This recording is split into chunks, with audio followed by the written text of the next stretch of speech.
What's up, guys? It's KB. Make sure you subscribe to the Underground Sports Philadelphia YouTube channel. Click the bell icon down below so you don't miss a single video from us. And thanks for tuning in to another video from Underground Sports Philadelphia. Now let's get into it.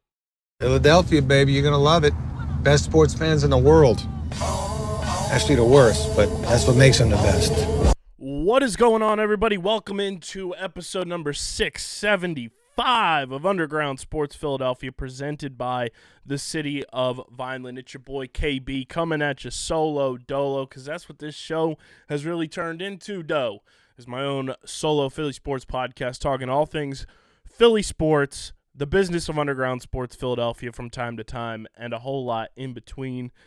We got a good one for you. The Eagles come out victorious against the New Orleans Saints, and on top of the game, I want to talk about somebody who made the victory happen that I feel doesn't get enough talk in terms of being elite at his position. Now, that could be for a number of reasons, but I'm going to get into it with you guys and have you guys let me know what you think, because I think this player is elite, deserves to be treated as such, and should be used as such. But we'll see what you guys think. Overall, I'm just extremely happy the Eagles are back in the win column after a disgusting Monday Night Football loss to the Falcons in Week 2. Happy to be 2-1. Happy to be back at the top of the division and ready to rock and roll and getting ready for a Tampa Bay Buccaneers team that got humbled against the Broncos. I forgot who they played for a second. But are still very talented. And I think Baker Mayfield has really found his home in Tampa. So that's something that the Eagles have to prepare for, and we'll talk about that later this week on the next episode. But before we get into everything, make sure you guys are following us at Underground PHI.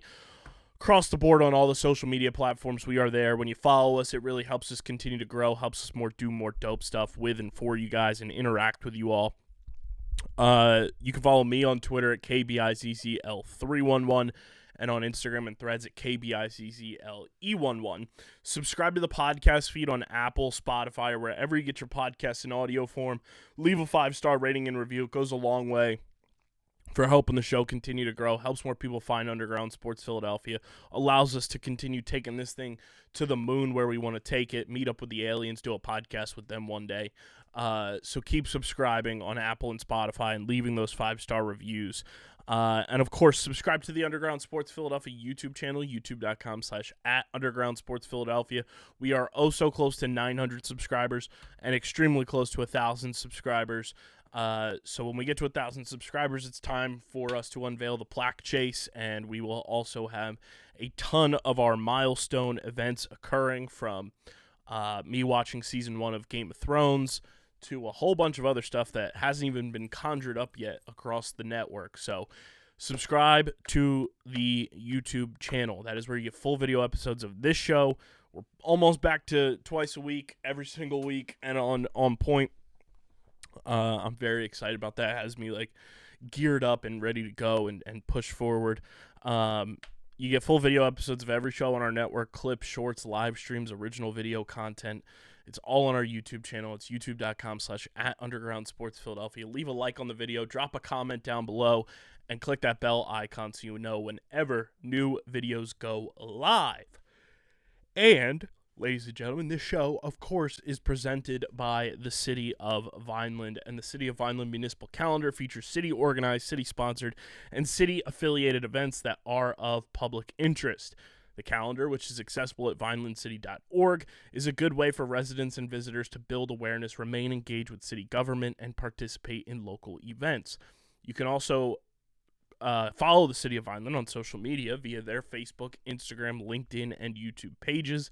And through these tools, you can stay connected to the community and get important announcements about programs and services offered by the city. Vineland, New Jersey, where it's always growing season. And big thank you to Security 21 Security Systems and Paul J. Gillespie Incorporated for their continued support of this podcast. So like I mentioned, the Birds, they are 2-1. They win 15-12. Over the New Orleans Saints, and it was a big win. It was a much-needed win for this team that you could not afford to drop to 1-2 on this early go in the season. especially after the way you lost on Monday Night Football. But this game had a lot of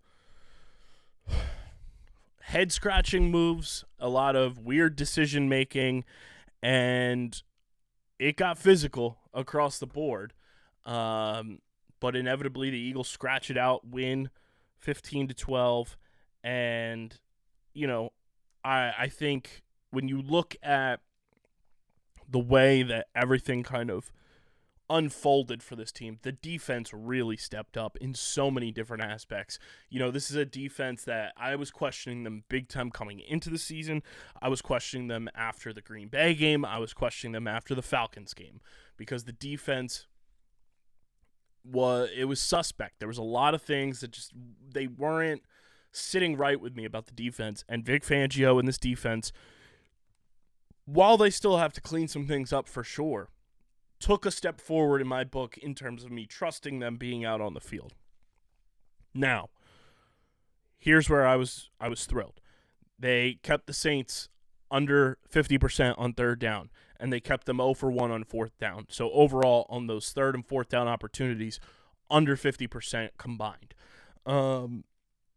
You win the turnover battle on defense. You also were able to overcome 7 penalties for 45 yards when the Saints only had 3 penalties for 25 yards called on them, and they should have had a lot more penalties called on them, but I digress.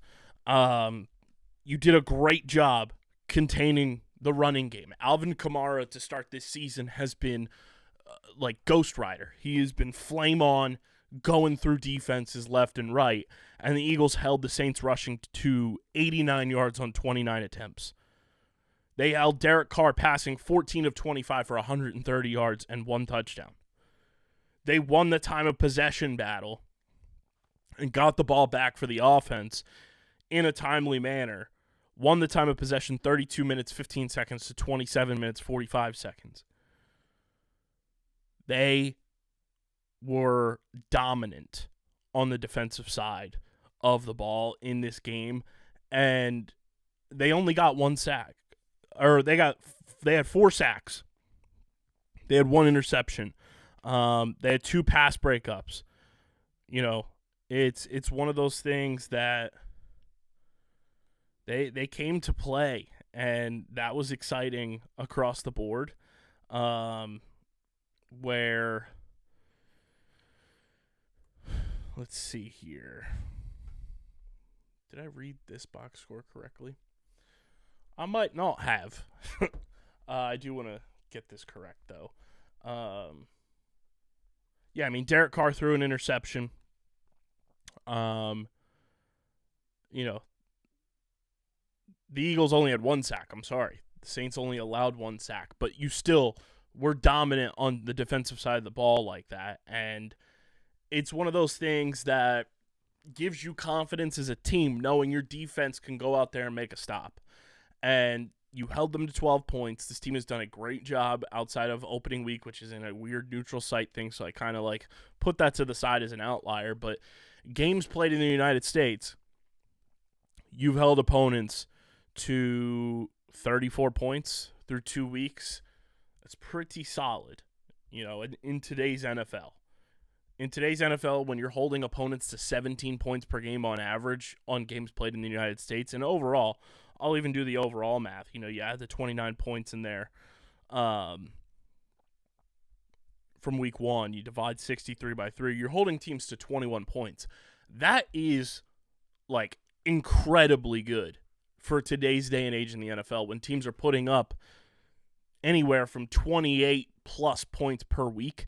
You're holding teams below what the kind of average is, in my mind, of what teams should be doing every week. And if your team's putting up 4 touchdowns, you're winning a game.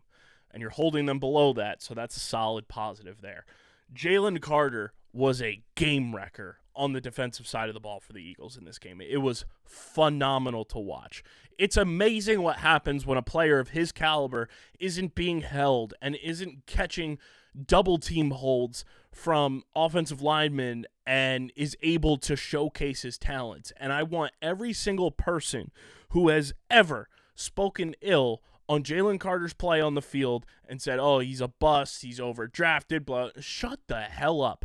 You looked like an absolute clown after this week, and it shows how talented he is when he's not being held, when he's not, being penalized and it's not getting called. Jalen Carter can be a game wrecker, and it was really awesome to see the Eagles fans who believe in Jalen Carter showcase their love for his play, and also cool to see former Eagles players like a Chris Long, a Vinny Curry on their platforms talk about it, and then also the national media saying Jalen Carter is that dude. He's a dog. So he was extremely exciting to watch. Definitely one of my stars of the game.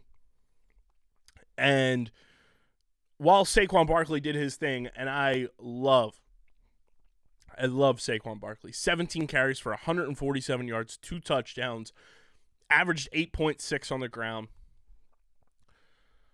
In a game where you don't have A.J. Brown, in a game where you don't know what you have in Jahan Dotson still, in a game where Devontae Smith gets hit in the head, no penalties called, he's forced from the game due to a concussion, Dallas Goedert steps up. I have been the biggest believer in Dallas Goedert for the longest time, probably since he was drafted. And I went back and watched some of his college tape just to see what the Eagles were getting. Just the highlights, not dissecting anything. And then watching him play year over year. Dallas Goedert is such a force at the tight end position. And it blows my mind when the Eagles don't utilize him nearly as much as they should. Dallas Goedert can be just as much of a game wrecker as a Saquon Barkley in the running game that Dallas Goedert can be in the passing game. This year, Dallas Goedert has 17 receptions. 10 of them came against the Saints for 239 yards. 170 of those came against the Saints. He has the ability to be mentioned in the echelons of the Mark Andrews and, the Dalton Schultzes and the Pat Freiermuths, and I think he's better than Freiermuth. I think he's better than Dalton Schultz in some aspects. Travis Kelce is going to go down as one of the best tight ends to ever play the game. I'm not saying Dallas Goedert is Travis Kelce, but he can be utilized that way. He's got the physicality to get down the field, like we saw in this game that led to the game-winning drive. He's got the physical force about him to be used in the middle of the field.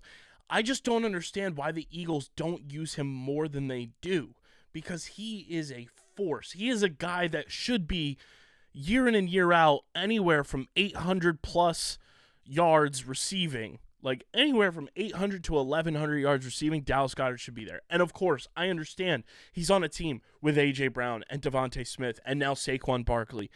There's mouths to feed on this offense, for sure. But Dallas Goedert should be that safety blanket for Jalen Hurts in the middle of the field. He should be able to be a red zone threat. And the fact that Dallas Goedert in his career only has 22 touchdowns and the most he's ever had was in 2019. He had 5 touchdowns. He should be racking up touchdowns left and right when they're in the red zone. When they're in that 20-yard to 8-yard area, you should be looking for Dallas Goedert all day. And I just think he is such an elite talent and such a unique player that the Eagles aren't utilizing nearly as much. And I know last year was his highest reception total season where he had 59. He's got 17 receptions so far through 3 games. You average that out, he's averaging nearly 6 catches per game. You multiply 6 by 18 or 6 by 17, I should say. He's on pace for 102 catches this year, which would more than double his receptions. That is what you want to see from Dallas Goedert. You want to see him being targeted. You want to see him making catches in clutch moments because he can do it. He is so capable of doing it, and he can make those sideline catches that defensive players don't want to tackle a Dallas Goedert. He is a huge human being. Dallas Goedert, everybody at home who doesn't know, he's 6'5", 256 listed on Pro Football Reference. That's a huge human being to try to take down. And typically, you've got a linebacker, and now in today's NFL, linebackers are a lot smaller than they used to be. You don't have Brian Urlacher linebackers out there anymore. You don't have Zach Thomas linebackers out there anymore. You don't even have Dahani Jones. I'm sorry, I said Dawani. Go check out her Etsy store. You don't have Dahani Jones-sized linebackers out there anymore. And Dahani Jones wasn't like this huge specimen force at linebacker. He was a great linebacker for what he was asked to do. But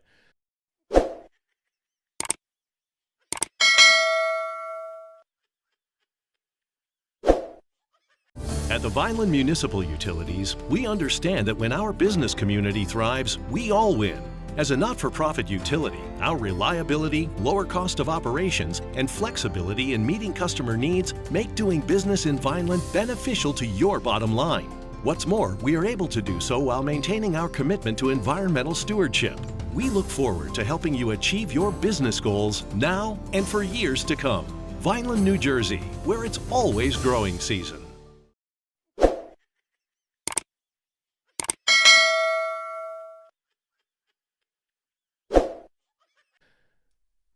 Dallas Goedert is a matchup nightmare for the modern NFL defense, and I just hope that Kellen Moore continues to scheme Dallas Goedert open. I think he's an elite tight end. I want to know what you guys think about Dallas Goedert. I think he should be utilized way more in this offense. Get him way more involved, because then I think it opens up your running game that much more. When you have the tight end open in the flat, when you have him running, a curl route, and Dallas Goedert can turn up field and pick up 4 tough yards on a curl route that makes a 2nd and 8, a 3rd and 2, and you can tush push from there, or you can give it to Saquon Barkley. It opens up the opportunities for A.J. Brown to get open down the sideline or across the middle. It opens up lanes for Devontae Smith to get open. Dallas Goedert doesn't get talked about nearly enough as being a weapon in this offense that he should be.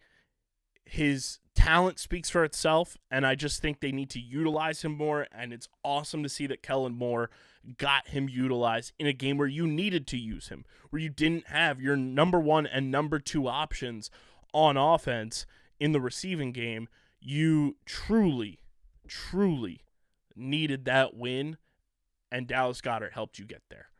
I am so big on utilizing Dallas Goedert and the tight end position in this offense, because I think it makes it more dynamic, it opens up lanes, and it makes your offense like even more multidimensional than it already is when you're fully healthy. So I think the more this Eagles team uses Dallas Goedert, the better off they're going to be. It's why you drafted him in the 2nd round in 2018 to kind of be the next man up following Zach Ertz. The Eagles have done this really well. They've gone from Brent Selleck to Zach Ertz to now Dallas Goedert, and I think this is a year where Dallas Goedert can really take that next step and evolve his game at the age of 29 and have a career season that hopefully leads the Eagles to a Super Bowl. And having an elite tight end in today's NFL is such a huge thing. Look across the league and how tight ends are being used now. From, when Rob Gronkowski was in the league, to Travis Kelce, even when Greg Olsen was doing his thing, George Kittle, Pat Freiermuth, like I said, Dalton Schultz, Mark Andrews, Dalton Kincaid, Dawson Knox up in Buffalo, Mike Gesicki. There's levels to the tight end game that really have evolved over the years, and you just see the utilization of tight ends more and more and more, and how important they are to an offense in the modern NFL. And you just need to hone in on that, and the Eagles hopefully realize now, like, hey, we have one of the best tight ends in the NFL. Let's get him more involved in the offense. And I think it's going to end up being that way more and more as the season progresses, and obviously it's going to be something the Eagles are going to have to rely on with Devontae Smith now in concussion protocol, with A.J. Brown still out with his hamstring injury, and not really having a fully up-to-speed Jahan Dotson in this offense. You need receiving, and Britton Covey's out now too. He was looking like your third receiver in this offense for a while. You need Dallas Goedert to be a dominant force right now to kind of get you through this tough stretch, get you into the bye week following week 4. And I think he's fully capable of doing it. And I think Dallas Goedert is an elite tight end. I think there's an argument to be had that Dallas Goedert is a top 5 tight end in the NFL. And maybe I'm wrong, but that's just how I feel. Maybe that sounds biased. I don't know. I just think Dallas Goedert is truly an elite talent, and I hope the Eagles continue to utilize him as such. Let me know how you feel about Dallas Goedert in the YouTube comment section, or in the Apple Podcast reviews, or tweet at me and let me know if I sound stupid or if you agree with me and you think Dallas Goedert has been underappreciated and underutilized for a while. Now we move to Tampa Bay. And before we keep it going, I do want to talk to you guys about our friends over at FOCO. They are the leaders in the forever collectible distribution game, and they have one of the coolest new collectibles out there that I need to get for this studio somewhere, because it is genuinely one of the coolest pieces I have seen in a long, long time, and it is a Philadelphia Eagles neon light. I am a huge neon fan. I am a huge proponent for the neon light fixtures. I love that type of stuff. It is truly, the graffiti, the nightlife, the neon. When you have like the rain falling on the bricks and everything, the neon light is one of the coolest things in my opinion. And I think it is one of those things that we don't necessarily use a lot as fans, that we should use a lot as fans. And FOCO has them for you. They also have the best Eagles collectibles in the game. They have their awesome clear tote bags that are now available for pre-order. They've got the drawstring bags. They've got the bucket hats. They've got the turnover chains. And, of course, they're ever so elite bobbleheads. Plus, you guys know I've been rocking the Phillies overalls since last season. I'll be rocking them again this year. They've got Eagles versions now, both in overalls and shortalls, that are genuinely the coolest things ever. They also have the lounge pants that are the splatter style that is super cool. I definitely need to get my Eagles overalls. They also have the Eagles velour tracksuits that I definitely need to cop this year. And there's just so much that FOCO has to offer. Genuinely, check out their entire Eagles collection now and have everything rocking and rolling for this season, because FOCO is the best way to don your fandom to the fullest. Click the link in the description. Get your Eagles gear. Get your Phillies Red October gear, because we're ever so close to clinching the NL East and going to the postseason full send this year. Very excited for Red October. Gear up for the Sixers, the Flyers, and check out all your favorite teams, because FOCO is officially licensed collectibles, apparel, and more. Click that link in the description and upgrade your forever collectibles and your fandom wardrobe with our pals over at FOCO. So now, the Eagles go into next week in Tampa Bay, going down to Tampa Bay. It's one more game before the bye week, the early bye week this year. And you have a chance to be 3-1, and that's super exciting to go into your bye week knowing we're a few games over 500. We haven't played our best football yet, and hopefully in Tampa we showcase a little bit of our best football. But we're here. We're 3-1, and it's one of those things where we're not getting complacent with what's going on. Last year it was like, oh, they won, cool, and then it all fell apart. But I also think we have better personnel around this team. I also think this team is a lot better connected in a lot of aspects, And that's not to say that, Jason Kelsey and Fletcher Cox leaving made that happen. No. But I think the guys that are back this year and guys that returned, like a CJ Gardner-Johnson, they know that last year sucked. Last year was not fun. And they are doing everything in their power to be the best they can be week in and week out. And it's going to be a wild stretch run after the bye week for sure, because you don't have that rest. But I do think it's going to pay dividends, especially right now when you have so many injuries, like Devontae, Lane Johnson, who got a concussion in this game, Mekhi Becton, A.J. Brown. Like, there's some serious injuries on this team, and the fact that you get a chance to get them healthy now is huge. I also think in this game, Jalen Hurts was clutch against the Saints. He had that interception in the end zone, kind of misread Devontae there on the touchdown attempt, but at the end of the day, Jalen sets you up for success, and I think that needs to be showcased, that needs to be talked about, and, just as much as everyone wants to be so quick to bash Jalen Hurts for just the dumbest shit ever, you should be praising him just as quickly for how well he was composed in that game. He read that defense perfectly to set up the Dallas Goedert pass that set up the Saquon touchdown to win the game. Jalen Hurts deserves a lot of credit for this game going the way that it did. And I think it's one of those things that people will just kind of be quiet about it because they won, and the next time something happens that Jalen struggles, that's when they come out of the woodwork, and that's what we call the silent minority, the loud minority. They are just vocal when they want to be vocal. The real phrasing I was looking for is the vocal minority. They are just loud when they want to be loud, and they'll go away and crawl back into the walls when, things don't go according to their narrative. And Jalen Hurts was great in this game. He should be treated as such. There's some things that I think we all want to see him improve upon from this game for sure. But this was a game that Jalen Hurts helped you win and was part of the winning formula. And I think that's awesome when your quarterback can contribute to that. Not many teams have that. Go check in with the Carolina Panthers. Go check in with some of the teams around the league where their quarterback is not necessarily week in and week out part of the winning formula. And Jalen Hurts is that, and I'm happy he's our quarterback. Hopefully he's our quarterback for a long, long time and continues to deliver success for this team. And continues to grow and develop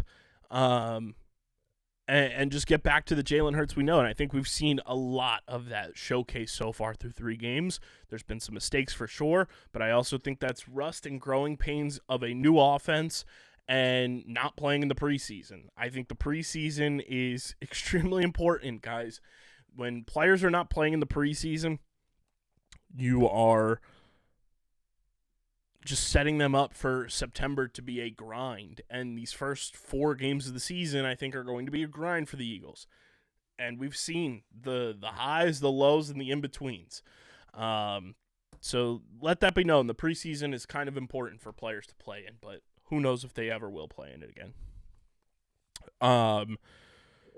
The defensive side of the ball, too, one of the other stars of this game, along with Dallas Goedert, along with Saquon Barkley, it's Reed Blankenship. He is so clutch. Reed Blankenship might be one of the most clutch players in the NFL. How opportunistic he is.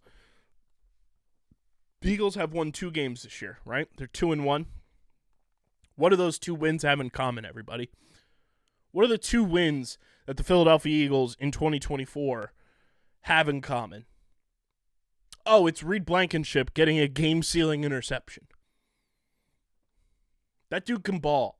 And I know there's been a lot of people online talking about, Reed Blankenship, he might not be, a starter. He might not be a guy. That dude is tough as nails. He can tackle, and he comes up clutch. He makes clutch plays on the ball. He can read the ball in the air and comes down with game-sealing interceptions more often than not. When the Eagles are getting an interception to seal the game, who is it back there?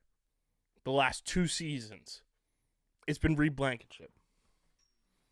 And I think he and C.J. Gardner-Johnson complement each other so well. They're both ball hockey, and they can go up and make a play at any moment. And I think Reed has learned a lot from CJ in 2022. I think he took a lot of that with him in 2023 when CJ was in Detroit, and now they're back together. Reed Blankenship has turned into an unbelievable story for this Eagles team, and I think he needs to be talked about as somebody who has that clutch gene. He's only 25 years old. He's got 6 career interceptions. 2 of them have come this year and have been game-sealing, game-winning interceptions for this team. The dude went to Middle Tennessee for college, was undrafted in 2022. He is clutch, guys. He is clutch. Okay? He comes up clutch week in and week out for this team, makes big plays. As the Costco guys would say, he brings the boom, and I think he is a very talented player who deserves so much love and appreciation for what he brings to the table. Last year, Reed Blankenship had 3 interceptions in 15 games. Through 3 games, he's got 2 interceptions in 2024. He's already doubled his rookie season in interceptions, and he's one away from tying a career high in interceptions. That dude is a grinder, a worker. He's tough as nails, like I said, and most of all, clutch. Reed Blankenship, one of the stars of the game for me. My 3 stars was Saquon Barkley, Dallas Goedert, and Reed Blankenship. Those guys were unbelievable against the Saints, a team that everyone was anointing. Oh, maybe the Saints are back. Maybe the Saints are real. We shut those narratives up real quick because at the end of the day, the Eagles and the Saints have the same record. Now the Eagles have the tiebreaker over them. Sorry about your luck. You can't anoint teams, and C.J. Gardner-Johnson said this after his postgame, in his postgame press conference scrum. Anointing teams like the top dogs through 2 weeks is crazy to do. There's not enough in a football season to anoint somebody the best after 2 games. 2 games means nothing at the end of the day. That's a coin flip. Okay? I think this Eagles team really showcased a lot of their toughness, grittiness, and a will to win in this game. It wasn't pretty. It was 3 hours of hell for fans, and I'm sure it was just as much, if not double, for the players on the field. But at the end of the day, the Eagles came up with a clutch win, a big NFC win, and now you're sitting at 2-1. You're at the top of the division again. The Cowboys lost, which is huge. Feeling good. You know, it's one of those things where in the moment you're like, shit, this sucks. But at the end of the day, you feel good about a lot of the performances from the players. You feel good about the execution of the players and the way that they were able to, make plays happen and the execution of the game plan. But the decision-making has to be improved. You can't not kick field goals in a field goal game. And the decision-making on clutch downs needs to be improved. There's a lot that this team can improve upon. Okay, it's week 3. It's best 2 out of 3, and you got the best of the 2 out of 3. You should be 3-0. All right, but you gotta move on from that, and now you go into a game against Tampa Bay. They're going to be hungry after getting embarrassed against the Broncos at home. You got to bring your A game so you can go into the bye 3-1. But I think Dallas Goedert is elite, Reed Blankenship is clutch, and Saquon Barkley is him. Let me know what you guys think in the YouTube comment section, in the Apple Podcast reviews, or tweet at us and let us know how you feel about the Eagles following this 15-12 win over the New Orleans Saints. Be sure to follow us on the socials at Underground PHI across the board. Search Underground Sports Philadelphia on your social media app of choice. We are on there across the board. of course, you can follow me on Twitter at KBIZZL311 and KBIZZLE11 on Instagram and Threads. Subscribe to the podcast feed on Apple, Spotify, or wherever you get your podcasts in audio form. Leave a 5-star rating and review. It goes a long way for helping the show continue to grow, helps more people find Underground Sports Philadelphia, and lets us take this thing to the moon. And hopefully we're talking about some big-time championships on this show this year. Subscribe to the Underground Sports Philadelphia YouTube channel, youtube.com/@UndergroundSportsPhiladelphia. We are super close to reaching 1,000 subscribers. We're going on plaque chase, and we're counting down till we get to 100,000 subscribers. Get your merch from our awesome merch partners at PHI Apparel Company. If you want to stand out in the crowd this red October, if you're going to tailgate at an Eagles game after the bye week, whether you're gearing up for the Sixers, the Flyers, the Union's postseason hunt is on still, or you want to represent Underground Sports Philadelphia with our official podcast merch, PHI Apparel Company is the place to do it. Click the link in the description or go to phiapparel.co. And when you go to checkout, when you got your cart filled to the gills, use code UNDERGROUND for 10% off your order. Is the most effective and direct way to support us and everything we're doing here. Represent the pod, showcase it, showcase your favorite podcast from our network. When you get your merch, tag us in it. We'll repost it everywhere. That's phiapparel.co and use code UNDERGROUND for 10% off your order for your next merch order. And, of course, this show, guys, is presented by the City of Vineland. And whether you're a company looking to expand, relocate, or you're a new business startup, selecting the right location is critical to your success. Vineland, New Jersey offers both an affordable business location and an excellent quality of life. The city's Economic Development Department is a one-stop source for moving your project through the development and approval process. And their goal is to make this process as smooth as possible and to provide the fastest turnaround times in the region. If you are considering potential locations for your operation, contact the Vineland Economic Development Team at 856-794-4100. That's 856-794-4100. Vineland, New Jersey, where it's always growing season. And big thank you to Security 21 Security Systems and Paul J. Gillespie Incorporated for their continued support of this podcast. This has been episode number 675, a victory episode for the Philadelphia Eagles of Underground Sports Philadelphia. I'm your boy KB. We'll see you on the next one. Hopefully we're talking about the NL East champion Philadelphia Phillies on that one. But until then, I'm getting the heck up out of here and I'm signing off. Go Birds. Peace.